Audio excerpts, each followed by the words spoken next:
A recent large-scale immigration raid at a Hyundai LG battery plant construction site in Georgia has become a flashpoint, highlighting significant friction between U.S. immigration enforcement and the needs of a globalized economy. The operation, which led to the detention of over 475 workers, more than 300 of whom were South Korean nationals, has created a diplomatic crisis and raised fundamental questions about the viability of foreign investment in the United States under current visa policies. This incident, the largest of its kind at a single worksite in recent memory, has far-reaching consequences beyond the immediate legal and diplomatic fallout, potentially affecting future economic relations and investment. Analysis of reasons and underlying issues. The primary reason given for the raid was the alleged violation of U.S. immigration law. Federal authorities stated that the detained workers were either in the country illegally, had overstayed their visas, or, most commonly, were working in violation of their short-term visas.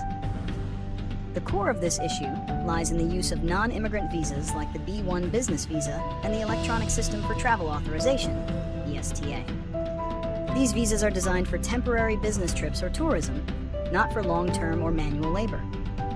For years, South Korean and other foreign companies have used these short-term visas to send highly skilled technicians and engineers to the U.S. for a specific, oftentimes sensitive purpose: to install complex machinery, set up factory lines, and train American workers. This practice was a pragmatic solution to a complex problem. The U.S. has a finite number of H-1B visas for specialty occupations, and the application process can be lengthy, often taking months or even years. For a project with tight construction deadlines, waiting for an H-1B visa is simply not a feasible option.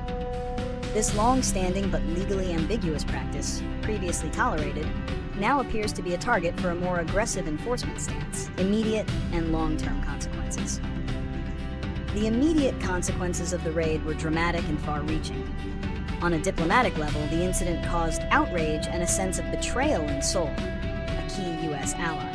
The South Korean government expressed concern and regret and swiftly dispatched diplomats to negotiate the repatriation of its citizens.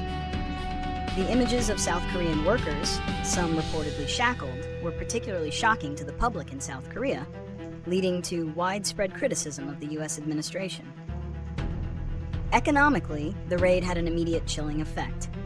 Construction on the multi-billion-dollar battery plant was halted, jeopardizing project timelines and casting a shadow over the promised jobs and economic benefits. This single event has put at risk a much larger, multi-hundred-billion-dollar investment pledge by South Korean companies in the U.S. market, particularly in the electric vehicle and clean energy sectors. South Korean President Lee Jae-myung openly warned that companies would hesitate to make future direct investments in the United States unless the visa system is reformed to accommodate the needs of their skilled workers. For the detained workers, the consequences were personal and severe. While South Korean officials successfully negotiated voluntary departures to avoid formal deportation and its associated multi-year re-entry bans, the experience of being detained, often for days, and the uncertainty about their future ability to travel to the U.S. are significant hardships. Predictions and solutions. In the short term, the diplomatic crisis will likely be resolved with the successful repatriation of all South Korean workers via chartered flights. The negotiation of voluntary departures is a temporary diplomatic fix to avoid a more severe long-term rift. However, the underlying issue remains. Looking ahead, a sustainable solution is required to prevent similar incidents. The core problem is a misalignment between U.S. immigration policy and its economic goals of attracting foreign direct investment. One potential solution is the creation of a new, streamlined visa category tailored specifically for highly skilled foreign workers on short-term projects, such as installing machinery or training local staff. This new visa could be distinct from the H-1B, which is tied to a specific job, and instead be project-based with a defined duration. Another key solution is enhanced communication and cooperation. Instead of adversarial enforcement actions, the the U.S. government could work with foreign companies to clarify visa requirements and establish a pre-clearance process for skilled workers needed for major investment projects. This collaborative approach would provide legal certainty for businesses and ensure that U.S. immigration laws are upheld without undermining critical economic partnerships.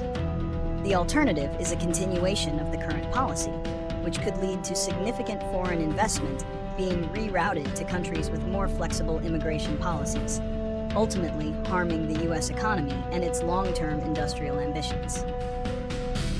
In conclusion, the Hyundai raid serves as a stark reminder of the complexities at the intersection of immigration, politics, and the global economy.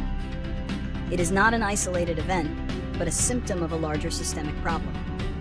To maintain its competitive edge and secure future foreign investment, the United States must find a way to reconcile its strict immigration enforcement with the practical needs of global business.